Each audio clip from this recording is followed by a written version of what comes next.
పిడుగురాళ్ల పట్టణంలోని తెలుగుదేశం పార్టీ కార్యాలయం నందు ఎన్టీఆర్ భరోసా పెన్షన్ల పంపిణీ కార్యక్రమంలో పాల్గొన్న గురజాల శాసనసభ్యులు ఎరపతినేని శ్రీనివాసరావు పల్నాడు జిల్లా గురజాల నియోజకవర్గం పిడుగురాళ్ల పట్టణంలోని తెలుగుదేశం పార్టీ కార్యాలయం నందు ఎన్టీఆర్ భరోసా పెన్షన్ల పంపిణీ కార్యక్రమంలో గురజాల శాసనసభ్యులు ఎరపతినేని శ్రీనివాసరావు పాల్గొని పిడుగురాళ్ల పట్టణంలోని 26వ వార్డుకు చెందిన వివిధ రకాల పెన్షన్దారులకు పెన్షన్లు పంపిణీ చేయడం జరిగింది। ఈ కార్యక్రమంలో పిడుగురాళ్ల మండల తహసీల్దార్ పి మధుబాబు, పిడుగురాళ్ల పట్టణ municipal commissioner Parvathaneni Sridhar, municipal సిబ్బంది మరియు సచివాలయ సిబ్బంది, పెన్షన్ లబ్ధిదారులు, పిడుగురాళ్ల పట్టణంలోని వివిధ హోదాల్లో ఉన్న కూటమి నాయకులు, కార్యకర్తలు, అభిమానులు, యువత, మహిళలు పాల్గొనడం జరిగింది।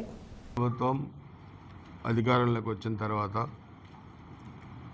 ఎన్నికల ముందు ఇచ్చిన హామీల అమలులో భాగంగా పెన్షన్ని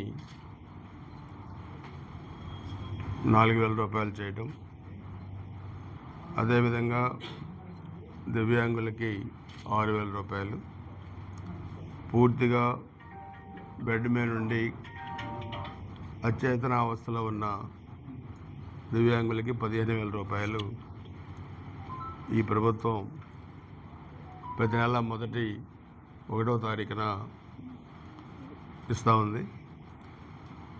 అంటే ప్రభుత్వం ఎంత పర్ఫెక్ట్గా ఉందంటే రేపు 1వ తారీఖు ఆదివారం వస్తుందంటే ముందు రోజే రాష్ట్ర వ్యాప్తంగా కూడా పెన్షన్లు డిస్ట్రిబ్యూట్ చేస్తున్నారు। ఒకప్పుడు వైసీపీ ప్రభుత్వంలో పెన్షన్ల కోసం వెయిటింగ్లో ఉండాలి, జీతాలు 1వ తారీఖు వచ్చాయి కావు, ఎప్పుడో 20వ తారీఖు తర్వాత వచ్చాయి, ఇప్పుడు 1వ తారీఖు జీతాలు వస్తున్నాయి, సంక్షేమ కార్యక్రమాలు అమలవుతున్నాయి। రాష్ట్రంలో గుంతలు పూడ్చలేని రోడ్ల నుంచి బ్రహ్మాండమైన హైవేస్ రహదారులుగా తయారైపోతున్నాయి। రేపు జూన్ వస్తే దాదాపు సంవత్సరం అవుతుంది ప్రభుత్వం వచ్చి, కానీ మొదటి 6 నెలలు అసలు గత ప్రభుత్వంలో ఏం జరిగిందో తెలుసుకోవడానికే సరిపోయింది। అంటే అంత క్రిమినల్ నేచర్ ఉన్న వ్యక్తులు ఈ రాష్ట్రాన్ని పరిపాలించారు 5 ఏళ్ళు। హవాలా రూపంలో ఇక్కడ సంపాదించిన డబ్బులన్నీ కూడా హవాలా రూపంలో విదేశాలకు పంపిస్తే మీరు చూసారు లిక్కర్ కుంభకోణం, దాంట్లో చాలా వరకు ఆధారాలు దొరకకుండా ధ్వంసం చేశారు। మనకు పైకి కనపడి రేపు ఎట్లా ప్రెస్ మీట్ అయితే రేపంతా విపులంగా చెప్తాను, 3,500 కోట్లు కాదు, ఇది 30,000 కోట్లు పైగా ఉన్న కుంభకోణం। ఇవన్నీ కూడా ఒకటి కాదు, రాష్ట్రంలో ఒక అరాచకాన్ని తీసుకొచ్చి మాది ప్రభుత్వం మేము 20 ఏళ్ళు ఉంటాం, 30 ఏళ్ళు ఉంటాం, ఇవన్నీ కూడా చూస్తే ఒక ఆర్థిక విధ్వంసకారుడు, ఆర్థిక నేరగాడు రాష్ట్రాన్ని పరిపాలిస్తే ఇది రాష్ట్రం ఎంత నష్టపోయింది। రాష్ట్రం వైసీపీ వాళ్ళది కాదు, ఇది పార్టీలకు అతీతంగా మనందరిది, 5 కోట్ల ఆంధ్రప్రదేశ్ ప్రజానే కాదు। నీ ఆర్థిక పరిస్థితి బాగాలేకపోతే నీ పిల్లగాడు చదువుకోలేడు, నీ వ్యవసాయం సరిగా ఉండకపోతే నీ పిల్లగాళ్ళు, నీ అమ్మాయికి పిల్లలకి పెళ్ళి కావు। నువ్వు చేసిన విధ్వంసం ఈరోజు ఎన్ని లక్షల కుటుంబాలు రోడ్డు పడ్డాయి ఒకసారి ఆలోచించుకోండి। జాబ్స్ లేక గంజాయి ఆంధ్రప్రదేశ్కి ఎవరు తయారు చేశారు ఈ రాష్ట్రాన్ని? స్టిల్ టుడే మేము వచ్చినా కూడా ఆ పరిస్థితి ఇంకా పూర్తిగా అదుపులోకి రావట్లా। మన తెనాల్లో చూస్తే గంజాయి తాగి పోలీసుల మీద దాడి చేసి కొట్టే పరిస్థితికి వచ్చారు। ఎవరు తయారు చేసి ఇదంతా? పిల్లలకి చదువు చెప్పాల్సిన మీరు యూనివర్సిటీలో, కాలేజీలో, స్కూల్స్లో పిల్లలకి గంజాయి అలవాటు చేసి గంజాయి వ్యాపారం చేసి 1,000 కోట్లు సంపాదించారు। మళ్ళీ ఈరోజు రంకెలేస్తున్నారు, ఎవరినన్నా తీసుకొచ్చి ఇన్వెస్టిగేషన్ చేస్తే మా కార్యకర్తలు తీసుకొచ్చారు, మేము వస్తే జగన్ 2 చూపిస్తాం।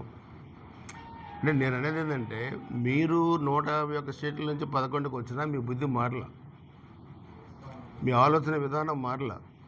ఎందుకు ప్రజలు మమ్మల్ని ఇక్కడ తీసుకొచ్చారు, అక్కడి నుంచి ఇక్కడికి అనేది మీరు మీ మనసాక్షికి మీరు ఆలోచించట్లా। మేము వస్తే ఇంకా విధ్వంసం చేస్తామన్నా అంటున్నారు, అది ప్రజలు ఆలోచించుకోవాలి। అంటే రాష్ట్రానికి పరిశ్రమలు రాకుండా ఒక భూతాన్ని చూపెట్టి ఆర్థికంగా బలోపేతం కాకుండా రాష్ట్రం ఉంటే దానికి వాళ్ళకు సాటిస్ఫాక్షన్, మేము చేయలేదు కాబట్టి వాళ్ళు కూడా చేయలేదు। ఇది మీరు ఆపితే ఆగేది కాదు.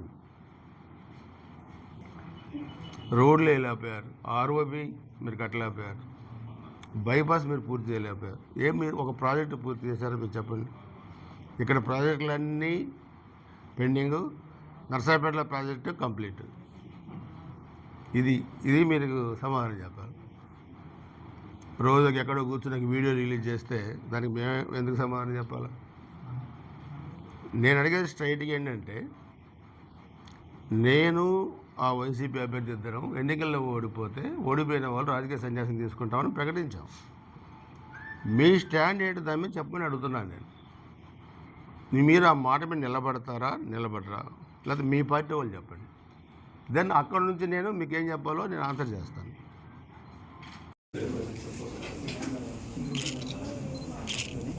భక్తుల శాంతకుమారి, ఉత్తమ రాజేష్,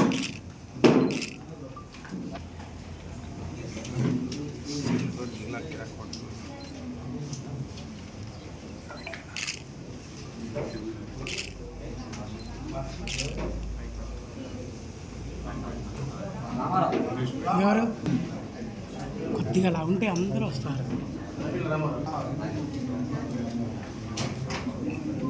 ఇలా చూడమా.